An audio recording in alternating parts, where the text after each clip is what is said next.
Gustavo, buenas noches. Buenas noches. Bueno, te llamamos, te convocamos para que nos digas, según tu análisis, cuáles son los desafíos de Macri en el corto, mediano y largo plazo.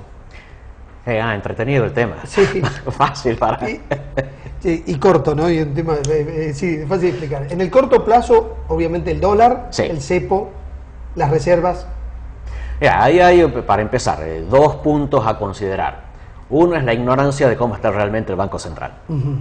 Ahí hay que esperar a que la autoridad del Banco Central quiera dar los datos, porque ese es un punto fundamental. Vanoli, el actual presidente del Banco Central, tiene un mandato para unos cuantos años más en adelante. En principio uno debería decirlo, respetemos a Vanoli, pero Vanoli, dame buena información. El otro elemento fundamental es que desde el 1 de enero no se pueden poner trabas a las importaciones. Hasta ahora teníamos un dólar barato en términos reales. Era un esquema muy parecido al que usó Martínez de Oz cuando fue ministro de Economía del general Videla.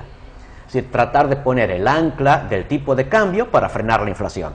El esquema del gobierno kirchnerista fue el mismo que el de Martínez de Oz. Vamos a tratar de atajar los precios poniendo un dólar bajo. El problema es que con eso alentas importaciones y estás dejando desprotegida la producción nacional. Martínez de Oz no frenó las importaciones, a pesar de que eran altos los aranceles, los bajó relativamente, pero eran altos comparados con lo que son ahora. Al entrar una catarata de importaciones o una economía tan rígida como la que había en el proceso militar, la industria nacional se terminó fundiendo. Bueno, ahora lo que hizo este gobierno fue frenar las importaciones con las declaraciones juradas anticipadas de importación que estableció Guillermo Moreno. La Organización Mundial de Comercio dijo que eso va en contra de los tratados que firmó Argentina, va en contra de las reglas de la OMC. Bien. Por lo tanto, desde el 1 de enero hay que levantarlas. Bien. ¿Qué pasa si no las levantamos? Los que nos hicieron los planteos en la OMC son los compradores del 80% de nuestras exportaciones. Si vos no levantás las trabas a las importaciones, van a empezar a ponerle trabas a nuestras exportaciones. Sí, y además tenemos que aclarar que están cayendo las exportaciones y que el superávit comercial se ha achicado de tal manera que puede Mauricio Macri asumir con un déficit comercial. Es muy posible. La tendencia de caída viene de tiempo atrás, no es solo de este año, viene fácil de hace 2 o 3 años como mínimo. Sí. Ahora, entonces el punto es ese. No sabemos bien dónde estamos parados con las reservas y sí o sí hay que abrir el comercio exterior. Bien. ¿Qué se puede hacer entonces? Hay dos alternativas.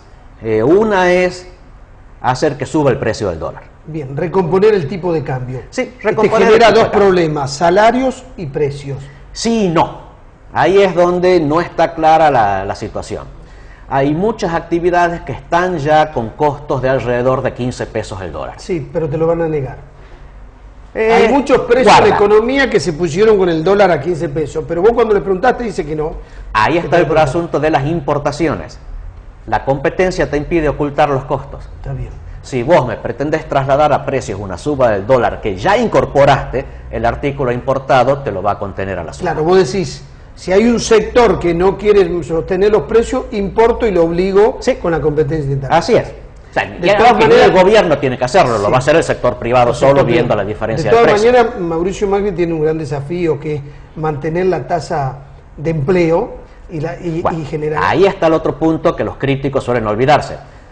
Claro, dicen, un dólar barato me afecta el bolsillo. Sí, al que tiene un ingreso. Un dólar barato te afecta a la producción nacional, tenés desempleados. Pregúntale al que pierde el empleo culpa de la competencia exterior qué dólar prefiere. Claro. Esa fue la apuesta por la que, por ejemplo, en el año 2002 Hugo Moyano apoyó la devaluación. Claro, era o te bajo el salario real en términos de dólares o te despido. El sindicalismo lo tuvo clarísimo. Bien, pero además tenemos que aclarar algo. Cuando vos decís la política económica del kirchnerismo es de Cristina, porque Néstor tenía dólar alto. Le tocó dólar alto. Sí, pero no es distinto. Pero lo que hizo Cristina es profundización de lo que hizo Néstor. Bueno, pero no hubo kirchnerismo bueno y kirchnerismo malo. Néstor no lo despreció y además tuvo una soja de $600, entonces... Sí, que la desperdició igual que Cristina. Igual que Cristina. Entonces, pero volviendo un poco, el punto es ese. ¿Qué haces con el dólar? El problema es que eso lo tiene que decidir Vanoli. No es Sturzenegger, que es al que Macri preferiría en el Banco Central. Por lo tanto, hay que sentarse con Vanoli para convencerlo de que cumpla la Carta Orgánica del Banco Central, que por un lado sí dice que el presidente del Banco Central no puede recibir instrucciones del Poder Ejecutivo, Pero por otro lado dice que la política del Banco Central tiene que ser armónica con la política económica del Poder Ejecutivo. Si no, habrá que usar los mecanismos legales para desplazarlo. Vos lo que estás diciendo es, se puede tocar el dólar puede subir, y tenés los mecanismos legales para mantener precios y salarios, si no haces un acuerdo. Mira, el tema es, si vos querés usar la herramienta del Banco Central, o negociás con Banoli, o diciembre va a ser un mes complicado. Tenés una forma de gambetearlo más o menos, una baja provisoria en las retenciones. Lo que hay que hacer es que aparezcan los dólares. A 9,60 no te va a aparecer nadie vendiendo dólares. Ahora, el campo cobra menos que 9,60. Claro. Digamos, el sector sojero está cobrando un dólar de 6,50. Como en economía. Le permitís venderlo a 9,60, van a aparecer los dólares de la soja. Como en economía todo está relacionado, vos eliminaste la retención al trigo y al maíz. Vendieron 8.000 millones de dólares, de eso solo se queda el Estado con 1.600 millones de dólares, más dólares al Banco Central, pero tenés menos recaudación con un déficit fiscal. Al déficit fiscal lo tenés igual. Bien, eso sí. No lo agravas más. Vos decís que no tiene un gran... Bien. De hecho, te está jugando.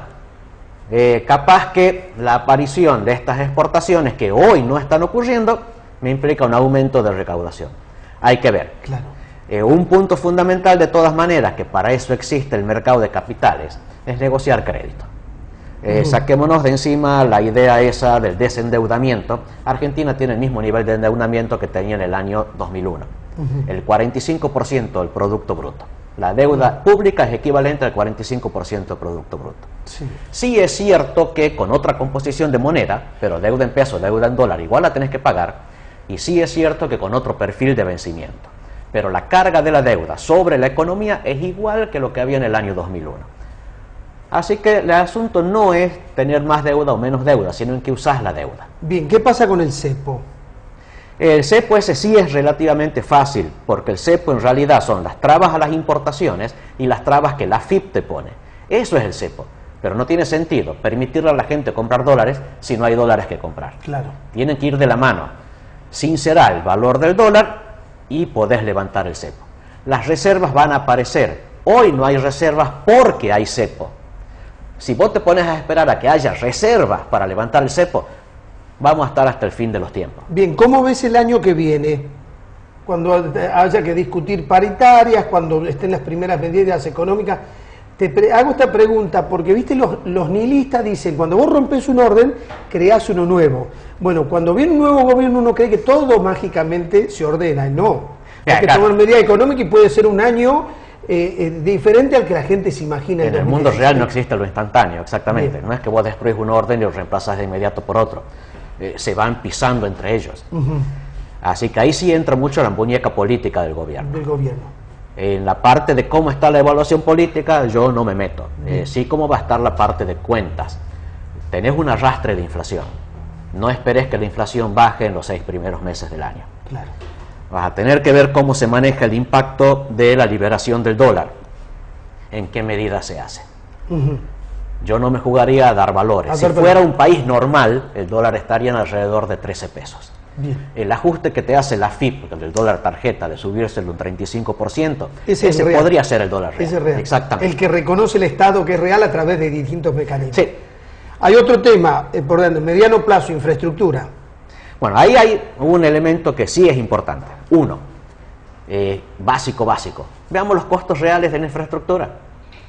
Sí, que eso va de la mano con la situación de las cuentas fiscales. El gobierno tiene déficit, hay un 7-8% de déficit. Sí. Alto, ¿no? Es altísimo, es el equivalente al que había en la época del Rodrigazo, por ejemplo.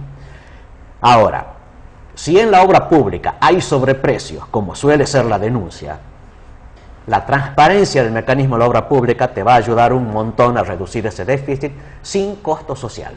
Claro. Hay que ver, guarda, de todas maneras, una buena parte del presupuesto son gastos irreductibles, como los salarios o las jubilaciones. Claro. Pero por lo menos ya empiezas a tener un alivio que te permite un aumento de confianza, te permite mejor acceso al mercado de capitales, tal vez te permita mayor blanqueo de la actividad económica. Sí.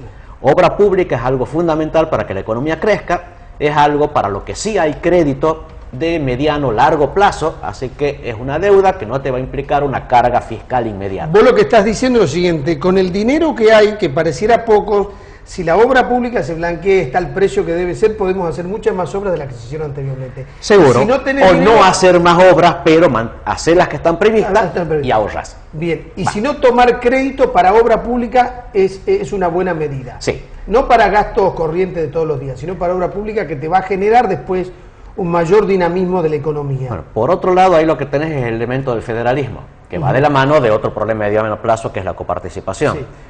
Coparticipación vos lo ponés en la fila del largo plazo, no esperar en el mediano plazo. Mediano largo, porque representa un problema de mediano y hay que hacer una solución de largo. La solución de largo es la ley de fondo de coparticipación, que debió estar aprobada en 1996. Claro. Ya vamos para los 20 años de violación de la Constitución. Y ahora está la presión de la Corte que dijo... Ese es el mediano plazo. Que salió de su letargo la Corte y después de 19 años de incumplimiento le dice al nuevo presidente, que tiene muchas complicaciones económicas, escúchenme, tiene que darle más a las provincias. Y sí, por ahora unos 89.000 millones de pesos adicionales, o sea, caída de recaudación de ingresos del gobierno nacional por 89.000 millones.